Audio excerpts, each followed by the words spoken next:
Con ra ngay nhá, ra ngay rồi mẹ tìm bố cái.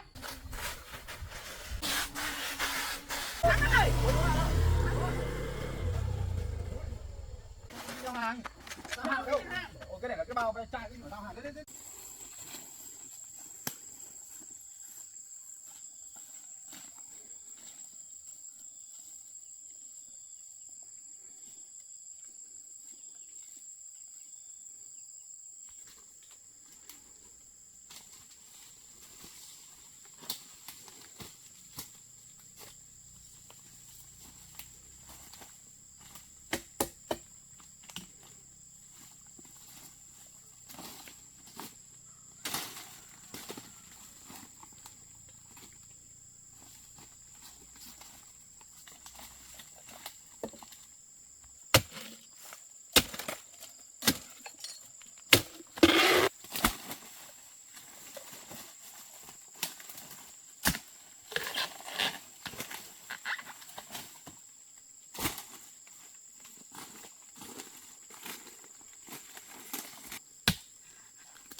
Giờ nếu không hết thì con bỏ gọn ra, không cân cả cái này.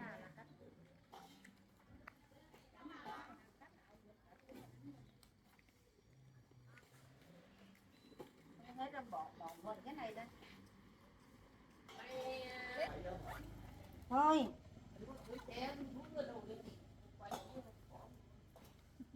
Đấy, là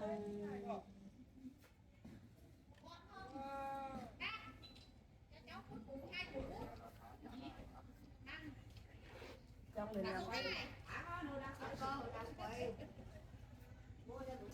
trong mình làm cân đây thùng này để chụp cái cân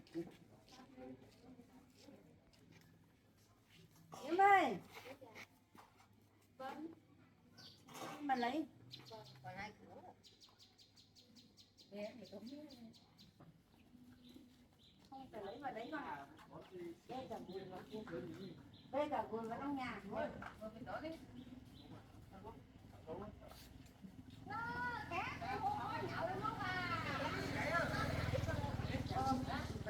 đấy con đổ đây các bạn.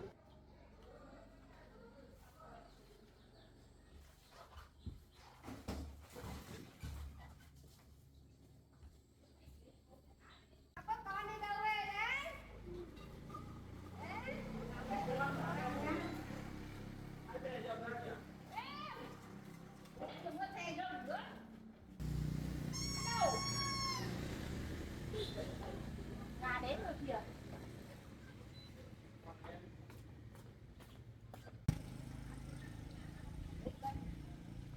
Ai cân không?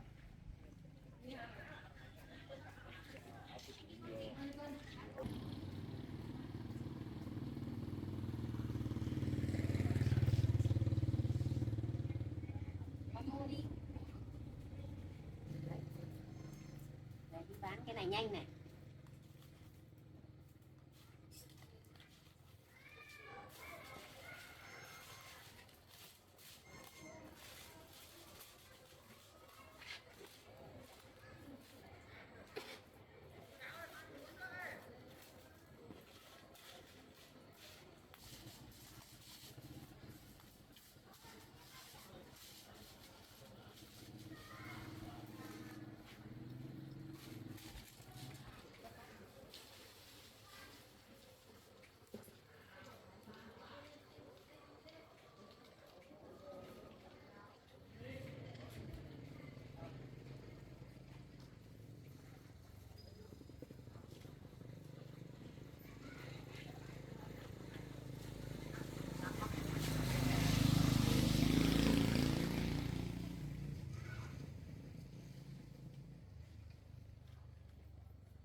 Về gieo đi xong mà nó khoảng thế này là mang ra đây bán.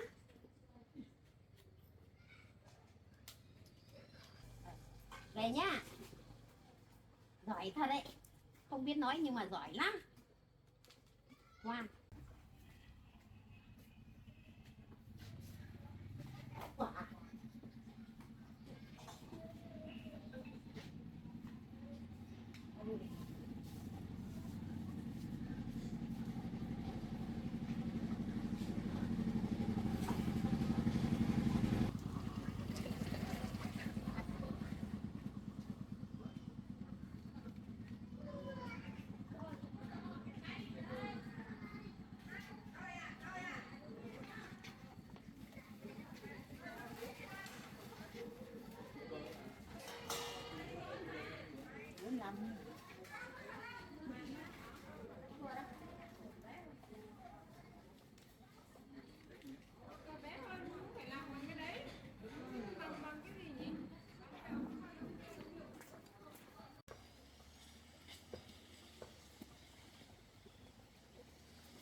em bé ngủ rồi, bà nấu cơm xong đã rồi, giờ vẫn còn sớm mà.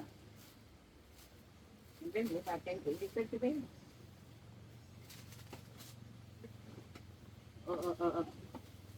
Cái gì đấy thì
Ông làm cái gì đây? Sao lại lấy cái nón của tôi ra xé này? Xe chơi mà. Cái này là nón của tôi mà, sao ông lại xé chơi? Cái vùng dùng nho này. Thôi đừng với ông ạ, đừng xé nữa. Cái nón của tôi để làm mới xé rồi còn gì nữa. Ông ơi, hôm qua có thấy ông đỡ đỡ, hôm nay là ông làm sao ấy? Hôm qua thấy ông tỉnh tỉnh tí rồi. Này, Không sao. còn ông thì cứ như thế tôi không cho ông ở đây đâu.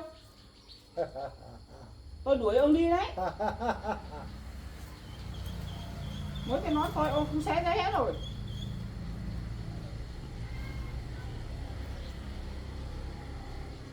Này, ông nghe tôi nói nhá. Ông cứ thế này thì tôi đuổi ông đi đấy. Chẳng qua tôi thương các con tôi cho ông về ở đây thôi đấy. Có nghe thấy tôi nói không? Còn ông cứ thế này tôi đuổi thật đấy. Tôi không có thời gian trông ông đâu. Ông cười cái gì đấy? Sướng. Ông đúng là điên thật rồi ông ạ. Lúc thì thế tỉnh, lúc thì thế ông chở thế nào ấy.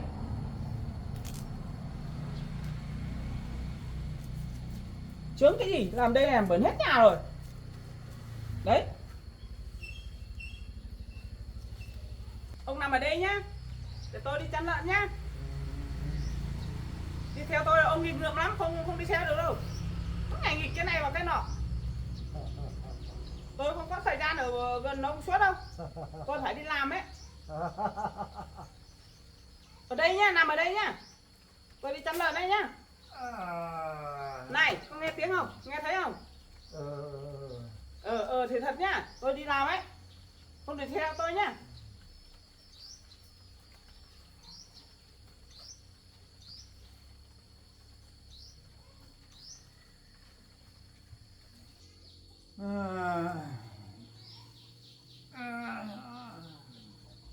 Sướng thế.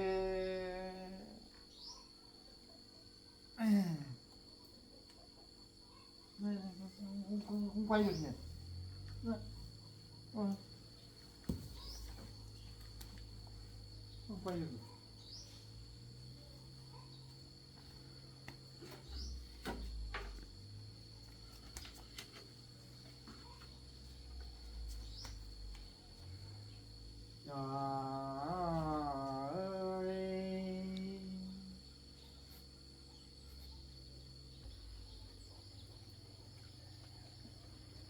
Đây, bóng tắt đi.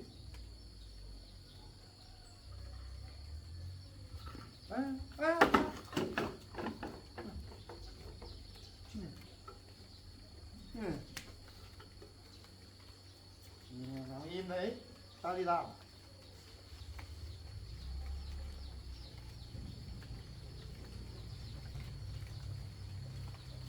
Mày ngủ đi. Nghĩ là mình khóc nhá. Để cho người lớn đi làm đấy. Đi làm đấy. Mày im. Đấy, ngồi nha. Đi làm á. Đi làm gì vậy? Thôi đi làm đã. Đã đi làm ạ. Mày đi đi. Đi làm ạ. Làm thì thôi. Không ở nhà nữa, làm thì thôi. Thôi. Ôi, tung đi.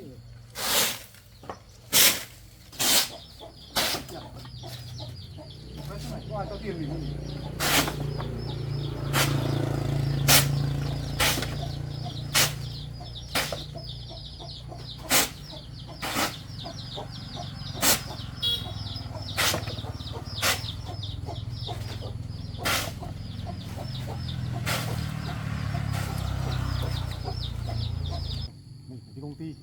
công ty. Như là nhiều xe thế nhỉ? Ôi, mình đi công ty rồi. Ôi, tôi đi công ty. Mình không có chỗ đi nữa. Cái đường nào rồi nhỉ? Cái đường này rồi. Anh sang rồi. Nhìn lại đã. Nói rồi. Làm gì anh?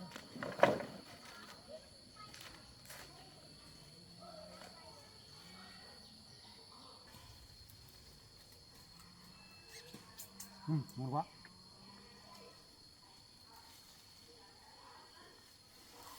Anh ngon thế nhỉ? Thơm quá. Rồi. Tao tìm em nữa. Cho mày vào lại tao đi. Ăn.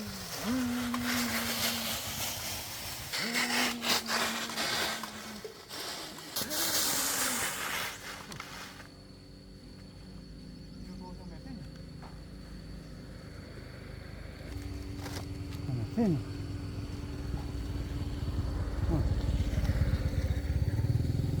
Lắm mà không nhiều thua. Sao mày thật nhỉ? Công ty mình đâu nhỉ? À, cái điện công ty mình rồi.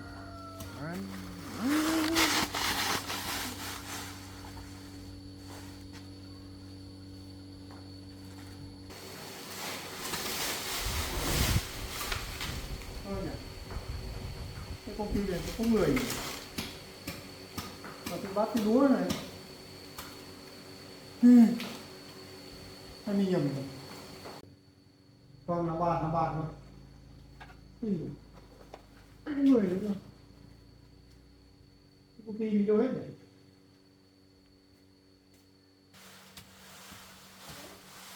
Cái tim gì đấy? Công ty mình có một người này. Công ty gì chú? Chú ăn gì đấy? Không, có gì đâu. Công ty gì chú? Cái con bún mà. Tức là cái này là quán bún nhỉ? Là công ty cơ mà. Cái này gặp đông gốc phải chào chứ. Cái này hay nhỉ, chú có ăn bún hay ăn gì không? Không ăn thì chú đi chỗ khác không? Đây không phải công ty đâu, quán bún của cháu mà. Không thế được. Sao? Công ty lớn này có mỗi một mình rồi. Nó gặp giám đốc cũng không chào nữa cơ. Ông này có làm sao nhỉ? Ông có ăn bún không? Chú? Ông này bị làm sao không nhỉ? Cái không bình thường rồi. Chú đi chỗ khác đi chú ơi. Đi chỗ khác đi, chỗ này cháu làm ăn thôi. Không phải công ty của chú đâu, ăn bún của cháu đây. Chú đi chỗ khác đi nhá. Nhân viên cái mà kiểu là đi giám đốc ấy. Cái giám đốc cả mình chứ.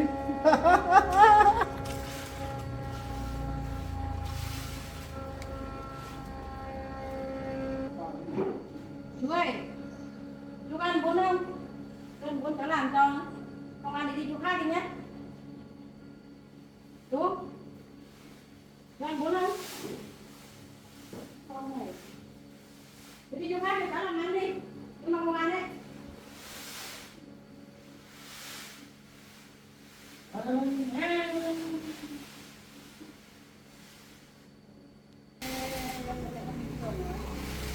May còn ngồi cho ông kia. Cái này nào rồi?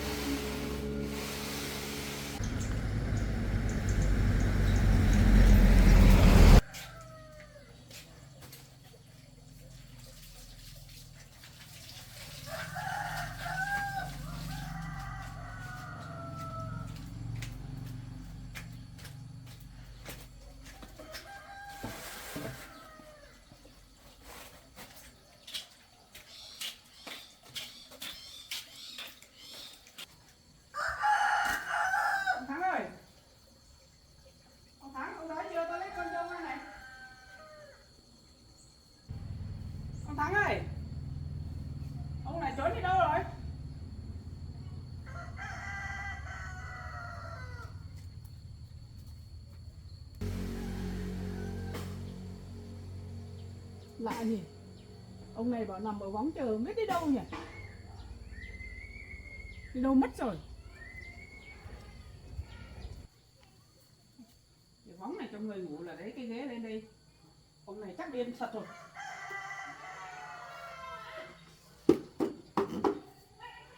Trốn đi đâu rồi?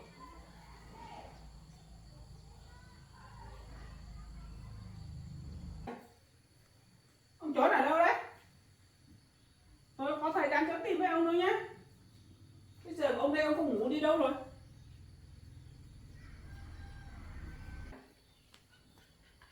Ông đang ở đâu ra đây không? Chết rồi, không thấy ông ở đâu, hay ông chạy đi đâu rồi nhỉ?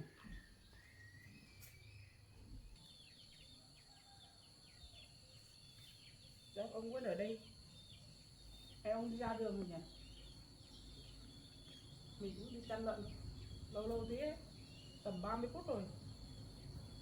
Bây giờ quay về nhà chẳng thấy ông ở đâu, hay ông đi đâu nhỉ? Tìm hết nhà không thấy rồi, không biết ông đi đâu.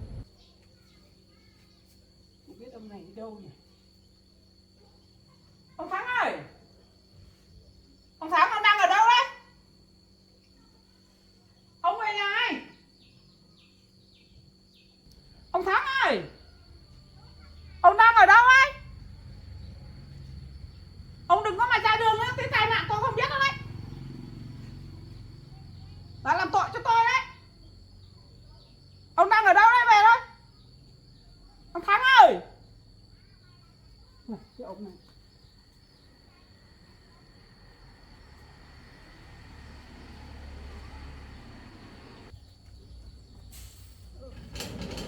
Đóng cửa chết rồi.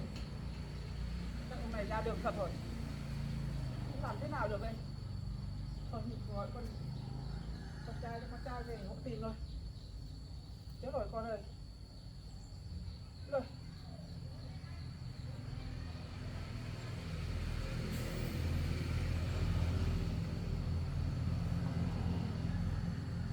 Con ơi.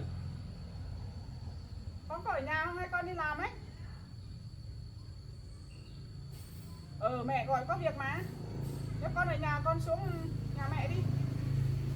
Không biết bố con đi đâu rồi con ạ. Con xuống ngay nhé. Lúc nãy mẹ đi chăn lợn này. Bảo bố con nằm ở võng chờ mà. Lúc mẹ đi chăn lợn về bây giờ tìm ông không thấy. Mẹ quên mẹ không được đóng cổng con ạ. Bây giờ bố con không biết đi đâu rồi, ra đường hay đi đâu rồi, mẹ lo lắm. Con ra ngay nhé, ra ngay hộ mẹ tìm bố cái. Nhớ con nhé. Về luôn nhá.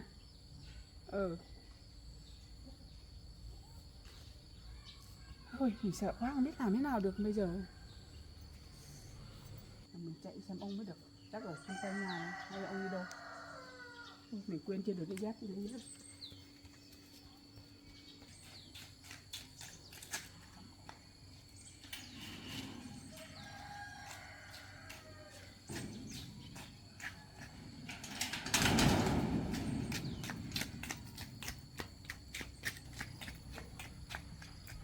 Ông Thắng ơi! Không biết ông đi đường nào nữa.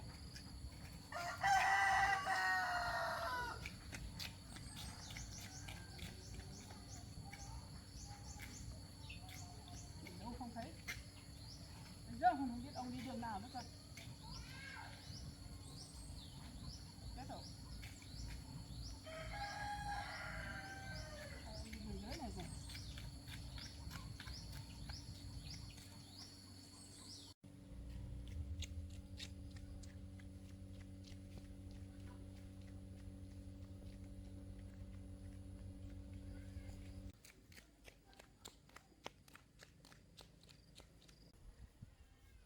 Chạy xuống đây nè. Ông Thắng ơi! Ông trốn tôi ở đâu đây, lên ra đi. Ông Thắng ơi! Ông có ở dưới đây không? Ông lên đi. Không biết ông đi đâu nữa. Ôi, khổ thật.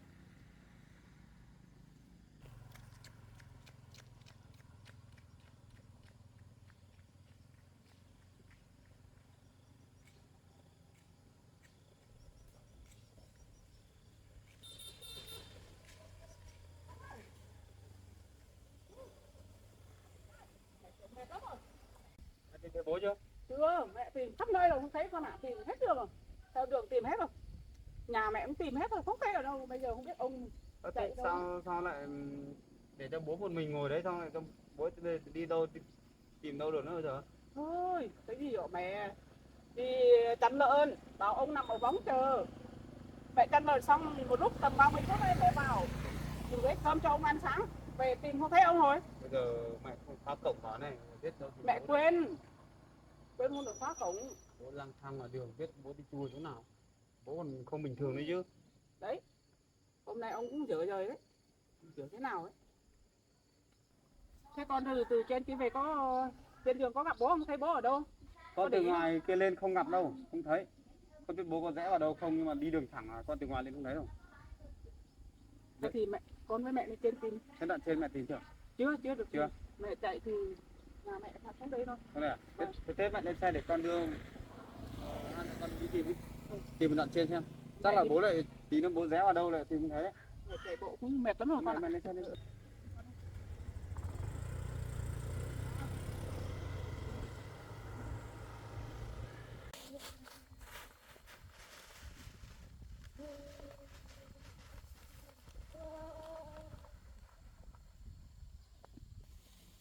Wow. Dừng tí đã.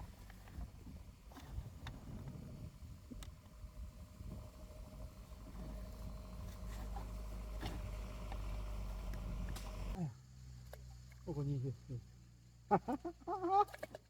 Hay quá, hay quá. Hay quá. Ôi, ôi gì thôi.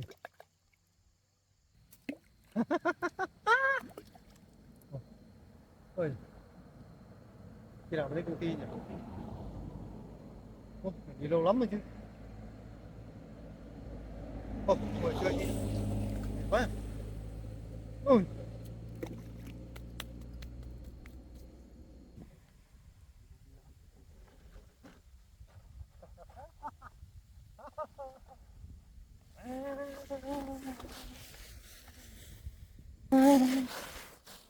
Được rồi.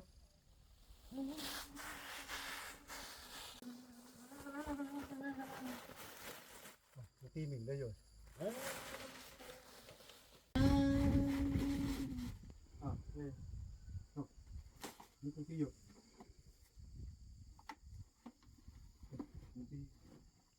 Công ty lớn này. Hay. Vừa đến công ty phải làm việc ngay. Không được nghỉ ngơi lúc nào cả.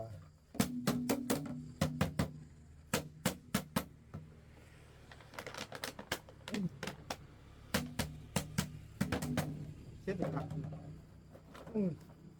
Có gì hàng để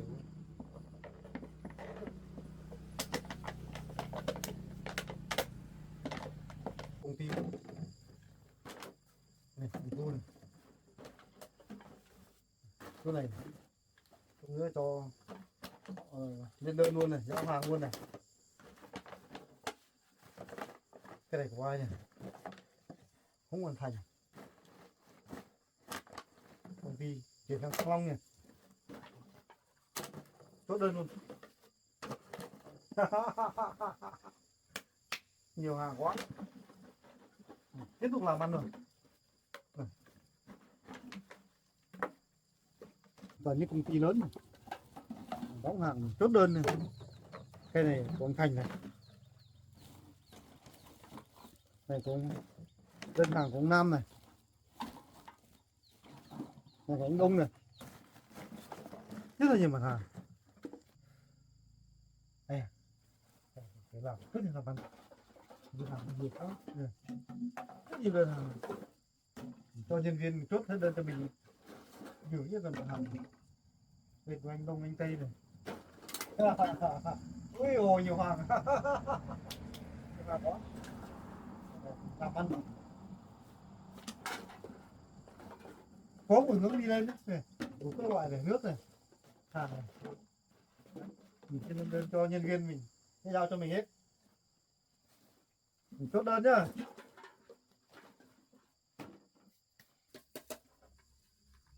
Ai mua hàng đi. Ai mua hàng nào. Bấm đi.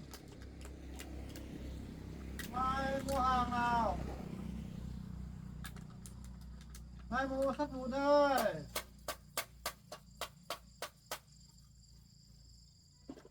Ôi sao cái đơn này mình đã chốt đơn nhưng mà trong bây giờ hoán à? Ồ, cái hàng mình là ế à? Ai mua nước nào? Ai mua nước đi? Chết rồi. Để vắng khách thế nhỉ? Hàng mình ế à? Căng quá. Làm nào được nhỉ? Ui, vẫn còn nhiều này. Ôi.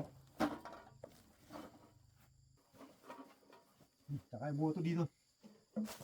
Quên. Ôi, hàng tôi đi đâu đã? Hết hàng rồi, nguy hiểm quá.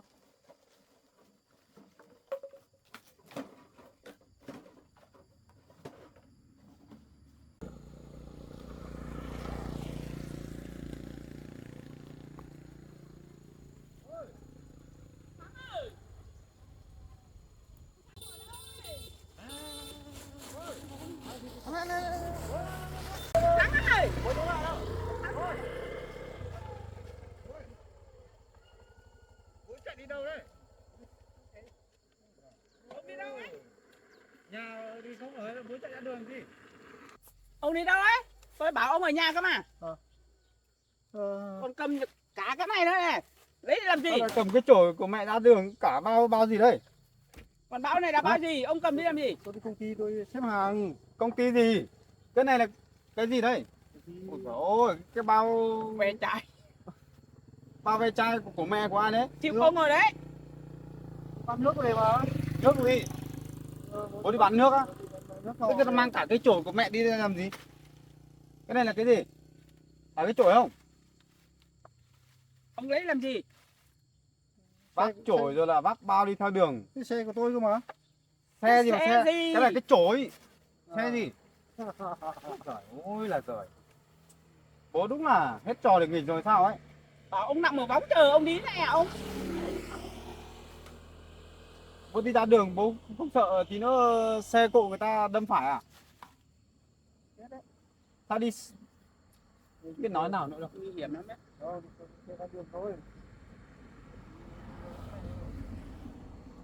Ông đi làm gì? Ông theo tôi về đi. Ông đi đâu? Bố lên xe để con đưa bố về. Ông đi đâu? Rồi, tôi đi bán hàng ấy.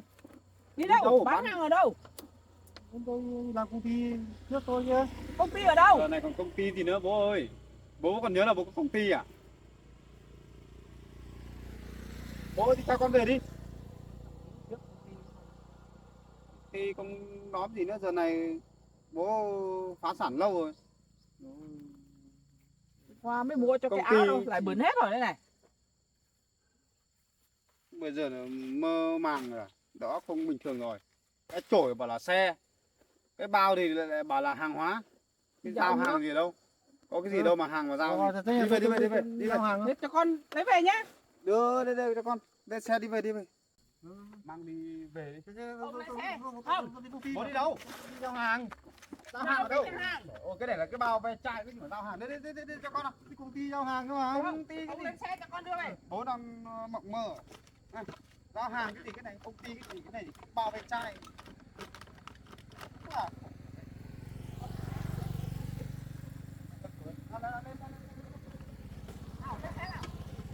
Bố cũng chạy giỏi thật đấy nhỉ. Khắp nơi.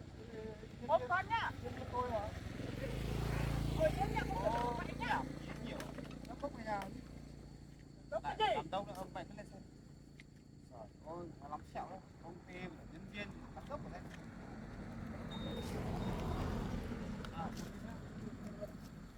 Em này.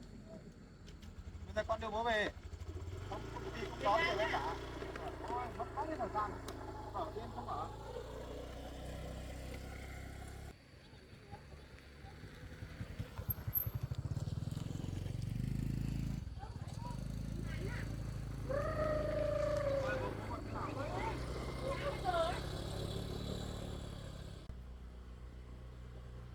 Để mẹ mở cửa đã con. Mở cửa. Bố ngồi yên nhá. Ngồi yên nhá, tôi mở cửa nhá. Bố lắm sẹo không rồi. cho xuống đây ở với mẹ còn bỏ nhà đi lung tung. Đi nhá. Đúng là kiểu trò.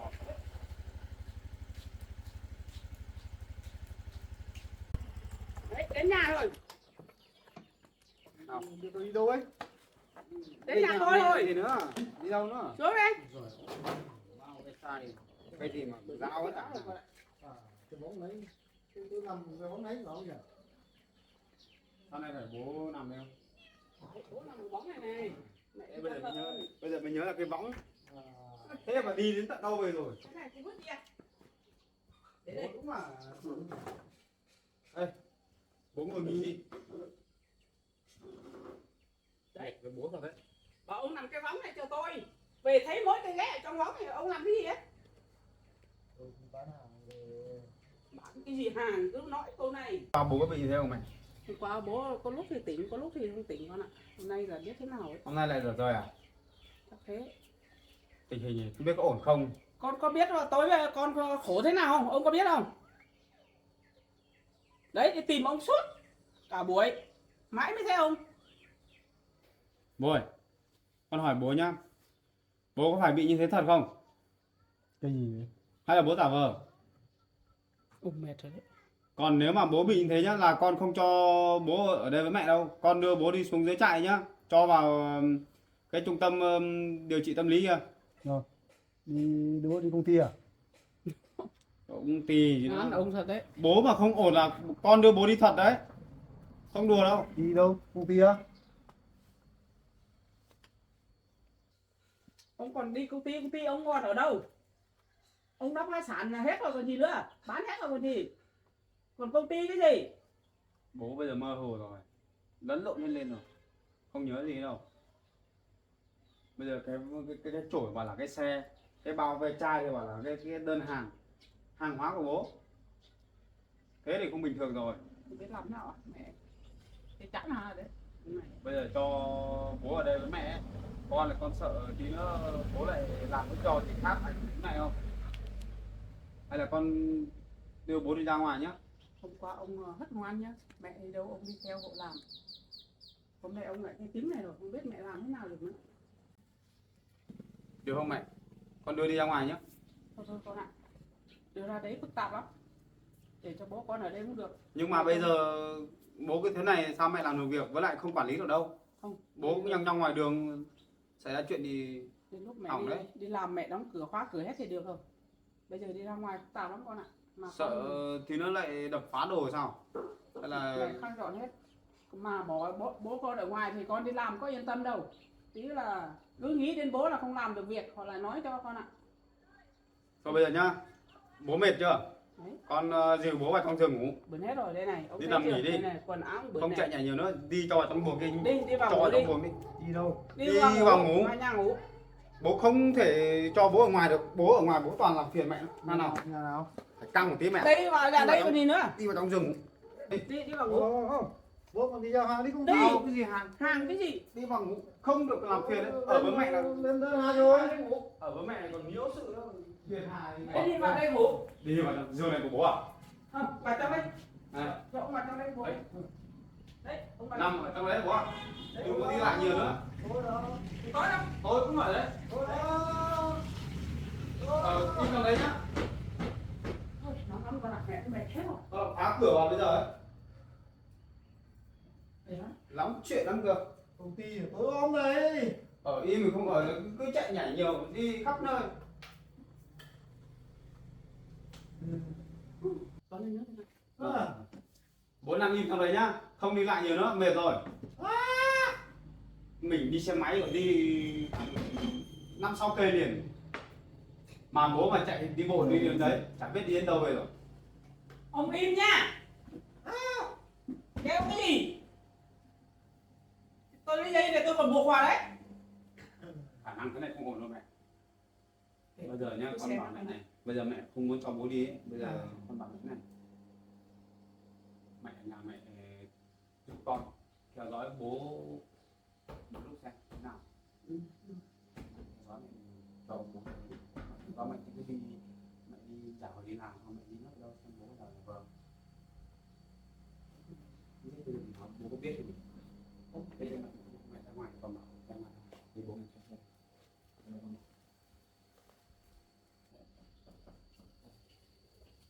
Mình lại cho kia nói sợ bố không thấy. Đúng rồi, con bảo mẹ nhá. Bây giờ muốn biết chắc chắn bố bị cái này hay không là mẹ giúp con gọi. Thế đó mẹ nhá. Thế nói bố đâu. Thế theo bố xong là xem bố có biểu hiện gì lạ không. Nếu mà bố cứ như thế thì mẹ điện thoại cho con. Là con cho xe lên là con đưa bố đi luôn, không nói nhiều nữa. Không còn lòng vòng nhiều đâu. Bây giờ không biết là phải xử lý bố thế nào đâu. Cho đi xuống dưới đây cho vào trại đi. Cứ xem nó thôi. Để mẹ để ý xem nó. Về phòng bố mà giả vờ là bố ví dụ bố lợi dụng giả vờ bị điên như thế xong là vào nhà mẹ ở, là bố trộm tài sản của mẹ, ví dụ như sổ đất này, cái đồ của mẹ ấy. Bố mà trộm đi đấy thì chẳng lợi lắm nào, mình phải đề phòng trước. Cái này giờ mẹ theo dõi đi. Đúng rồi. Con Nếu mà bố giả vờ là mình có cách xử lý luôn, là mình sẽ biết ông giả vờ là mình cho ông đi ra ngoài đường, không cho ở đây nữa. con nói mẹ mình nghĩ đến đấy con ạ. Phải như thế đấy, mình phải để ý một tí, không bố mà giả vờ thì vỡ mồm luôn đấy. Đấy. Bây giờ Bố mang hết đồ của mình đi trả nơi đến nọ kia thì lúc đấy mẹ làm kiểu gì? Bây giờ mẹ cứ theo dõi con. Thế thôi nhá. Vâng. Chắc chắn như thế là được. Bây giờ Đúng rồi. mẹ con mình vào nhà. Phải nhà. Đi, ngồi đi, mệt quá. Nước đi con. Bố ơi. Cái tưởng là con làm sao? Nhưng mà Ồ. Cháu đến rồi.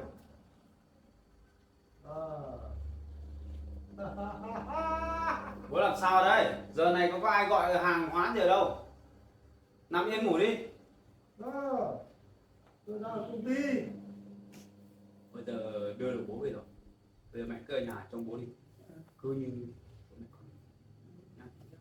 thế là giờ con đi làm với mẹ. Còn ít việc để quên xong con mới nghỉ được. Con đi làm con ạ. Đi đâu? Mẹ cứ ở nhà. Con đừng vất vả bố lắm rồi, biết làm thế nào được. Phận làm con bây giờ bố như thế không biết thế nào, bây giờ mẹ gọi con về. Hôm nay không gọi con mẹ biết tìm đâu. Tôi sẽ làm đó. Mẹ cứ trông nom bố thế nhá. Giờ con đi làm. Có gì mẹ cứ điện thoại cho con. Bây giờ có điện thoại không lo đâu con, mẹ có gọi cho. Con cứ đi làm không con ạ. Nghỉ được việc Mẹ cứ để ý mẹ cứ thế. Bố ơi, con đi về nhá. Bố ở đây không được quậy phá nhá. Nghe lời mẹ chưa? Bố ơi. con gọi không nghe biết à? Đánh này. Con về. Mẹ cứ trông bố đi. Về con đi làm nhé con nhé. Trông bố cẩn thận nhé.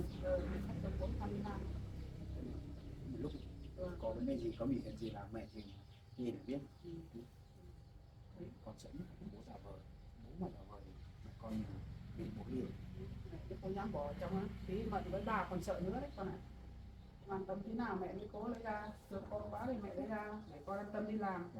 Cũng phiền mẹ một tí. Không nói.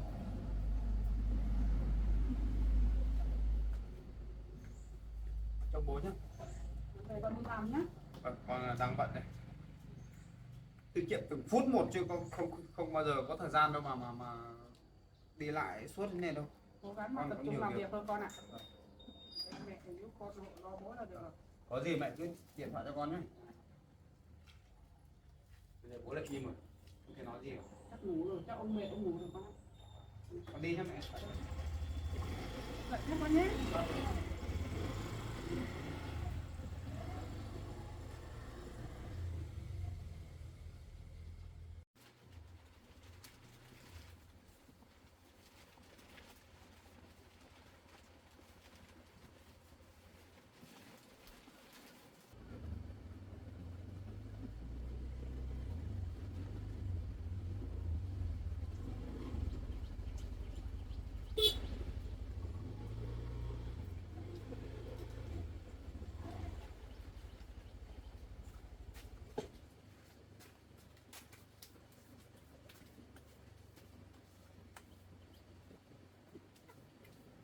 Dạ bà. Bà đang gì nữa? đang xếp mau mà. Măng. Cái này không khô bà. Cái này ở bà. Đây, mang đi phơi lại đi. Đi mang ra phơi lại đi, để cho khô hẳn thì xong mới đóng túi, đỡ bị bốc bà. Cái này khô thì được.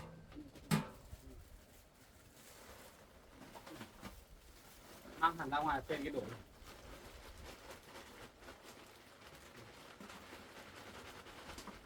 Nào mang ra chợ bán nhá. Mang đi bán đi, cái này bán là được khá tiền đấy. Bây giờ họ bán đi, rẻ rẻ cũng 150 170 cân. Đi bán trước thì con mua ăn 107. Cái này một gùi măng nha, măng. Một gùi cái này chắc được khoảng gần cân chứ mấy. Nhẹ tênh này. Măng 8. Chắc phải 8 lạng 1 cân thôi nhỉ. Nhưng mà mình mang về ăn thì được nhiều. Nắng Sao đấy? Sao nhăn mặt không? Nãy anh đi làm ở ngoài chỗ làm kìa. Đang làm việc thì mẹ anh gọi lên đi hộ tìm bố. Chẳng biết thế nào bố ở ngoài với mẹ lại tự dưng lại bỏ nhà đi đâu đấy, đang sang ngoài đường kia. May còn đi tìm thấy đấy. Ngoài đấy đường to, xe cộ nhiều. Sợ nhất là ra đường là xe cộ người ta va quẹt phải thôi. Mà anh cũng chẳng hiểu, chẳng biết là bố bị giả điên hay là điên thật. Hỏi thì không biết gì. Vừa lúc nãy còn lúc đi tìm bố, lúc gặp thì hỏi bố bảo là bố đi tìm công ty. Đấy, đi tìm công ty. Xong là khoác cái bao đựng mấy cái chai lọ nhựa ấy, mang đi vác đi vác về, mang cả cái chổi nữa, đi giao hàng. Chắc là bị loạn thần rồi.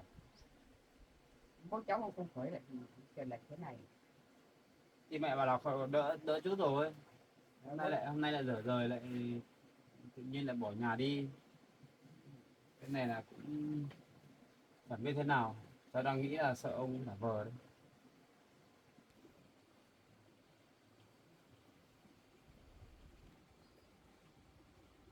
Giờ không biết phải làm nào. Anh sợ nhất là bố giả vờ đó. Rồi là tìm cách để tiếp cận mẹ, xong là trộm tài sản, trộm đồ của mẹ đi, trộm bìa đỏ đi bán thì thôi rồi. Không sao đâu, em cứ yên tâm đi, anh dặn mẹ rồi. Bảo là mẹ cẩn thận một chút. Anh bảo mẹ đã theo dõi ông rồi, xem có phải điên thật không, thì còn có cách xử lý.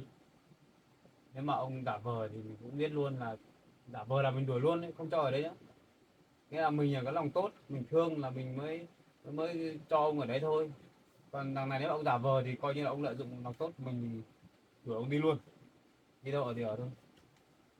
Cái này là bây giờ cứ phải chờ mẹ theo dõi xem có gì mẹ con mình phải thay. Bố cháu về ở với mẹ cháu bây giờ lại ra thế này rồi. Thì ra ngoài đấy ở lúc đầu thì mẹ bảo là vẫn ổn thôi, bố cũng nói hơi nói làm nhảm một chút nhưng mà không ảnh hưởng nhiều mấy, bảo hôm qua đỡ rồi, hôm nay lại bắt đầu lại như thế rồi, không biết thế nào nữa. Chắc là bố nghĩ nhiều là ảnh hưởng thần kinh thôi, ảnh hưởng về não thôi thì mới bị thế này thôi cháu ạ. Bà ơi, cháu nghĩ là bố cháu giả vờ thôi, chắc không phải điên đâu. Nếu người điên nó không hẳn như thế đâu, người điên nó phải nhìn nó khác một chút, hoặc là nó ánh mắt nó khác. Đằng này nhìn bố nó tươi lắm, mặt nào cũng tươi phới đi kia, làm sao mà điên được. Chỉ có giả vờ hay cái âm mưu gì đâu, gì cái chuyện điên mà còn lại như thế này nữa. Hôm trước hôm sau điên luôn là thế nào, đúng không em nhỉ? Hôm trước thì gặp em còn xin xỏ vào đây ở, bây giờ hôm sau thì lại bảo bị khùng, bị điên rồi. Chờ xem mẹ theo dõi thế nào đó, mình chưa biết được. Anh thì chẳng có thời gian sẽ ở bên bố đâu, không có chút thời gian nào. Em chuẩn bị nấu cơm à? Thế đi nhóm để nấu cơm đi. Em bé đâu bà? Em đến ngủ rồi. Không hả? Quên mất, nãy về nhà quên không hỏi em bé. cháu lên nhà ngắm em một tí, xong rồi thay quần áo xong xuống có bận nấu cơm á. Ôi trời nóng quá, em nắm lửa nhá, anh thay quần áo xong anh xuống hộ.